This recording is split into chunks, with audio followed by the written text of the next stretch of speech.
Dobrý deň. Toto inštruktážne video slúži ako opis celého systéma hasenia Saphir Loco, ktorý je namontovaný na tomto stroji. Jedná sa o Dodge Blazer SSP 110, je to vlastne puch, ktorý teraz momentálne prebieha totálnou generálkou, preto momentálne nemá ani nápravy. Ale využili sme to na to, aby sme mohli nainštalovať kompletný systém hasenia, ktorý pozostáva z vrchnej časti hasenia, kde sú dva hasiace systémy MPH 2.8. Tu je zľava jeden, zprava druhý a oni zabezpečujú spoločné hasenie vrchnej časti motora. Potom pod motorom, kvôli tomu, že je tu mnoho hydraulických rozvodov, sa nachádza ďalší systém MPH 5, ktorý zabezpečuje 360 stupňové hasenie komplet celého priestoru pod motorom aj hydraulických rozvodov, ale tým, že je vlastne natočený takto do priestoru, tak okrem hasenia samotnej lokomotívy zo spodu dokáže vlastne skrz tieto otvory hasiť aj požiar, ktorý vznikne. To znamená, keď praskne hydraulická hadica a začne horieť hydraulika, ktorá vytečie aj dole na kolanice a okolie, tak tento hasiaci modul dokáže vlastne uhasiť aj okolité priestory. To znamená, ak by niečo horelo poblíž lokomotívy, tak to zahasí takisto. Teraz si urobíme takú malú skúšku, aby ste videli, ako systém funguje. Urobím teraz skúšku s magnetom, kde každý jeden senzor, toto je číslo zóna 1, má magnetickú indukčnú linku, cez ktorú si viem skontrolovať, ako funguje systém alarmu. To znamená, teraz simulujeme požiar a tu v tejto motorovej časti sa nachádza jeden poplachový systém a v kabíne sa potom nachádza druhý. To znamená, keď vznikne požiar a dojde k uhaseniu systému, tak tu v motorovom priestore si posádka vie vypnúť tento alarm, ale ako máte možnosť počuť, tak pípa ďalší a ten sa nachádza v kabíne, konkrétne tu. To znamená, že priamo vlastne posádka má v kabíne konzolu, kde sú 4 alarmy na 4 zóny hasenia. To znamená, toto konkrétne je zóna číslo 1 a jedná sa o hasiaci systém, ktorý sa nachádza dole pod motorom. Tam je zóna číslo 2 a tá hasí z jednej a z druhej strany pomocou týchto hasiacich modulov jednu stranu motora, druhú stranu motora a zóna číslo 1 zónu pod motorom a okolitý priestor. Poďme sa teraz pozrieť do kabíny, aby ste videli, ako to bliká.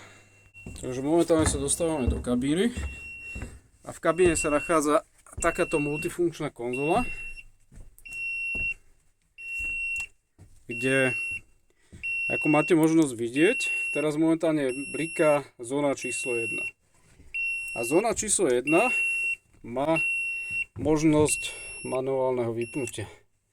Čiže keď dojde k uhaseniu pod motorom zóny číslo 1, tak sa vypne alarm v motorovom priestore, ale ešte naďalej bude pípať v kabíne a na to slúži tento vypínač.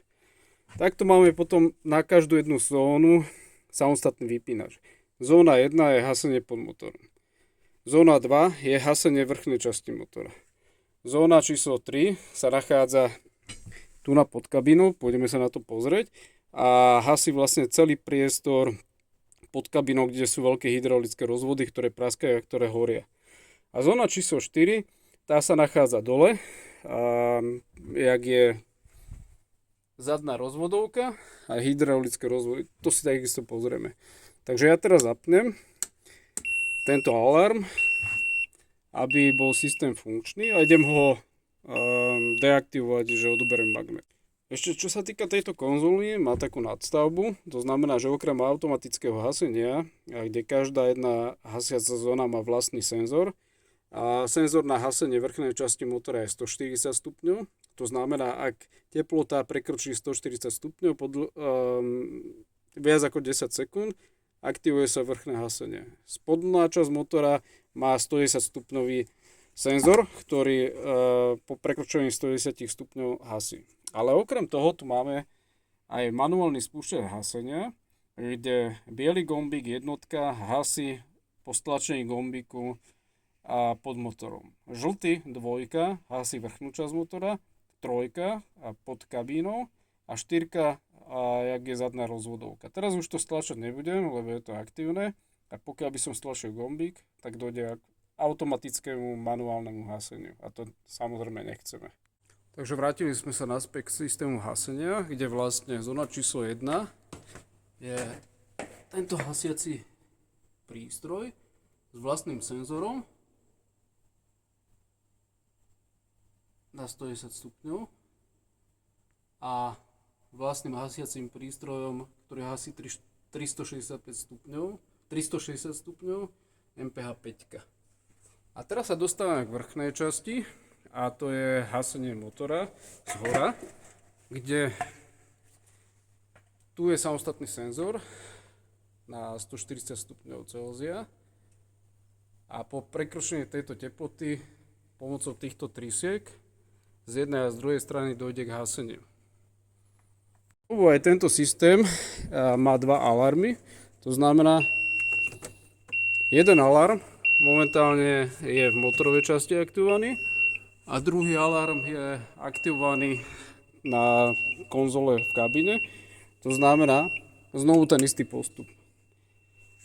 Posádka vypne tento alarm a keď príde do kabíny, ako máte možnosť počuť, tam bliká alarm číslo 2, čiže zóna vrchnej časti motora, kde takisto vypnú.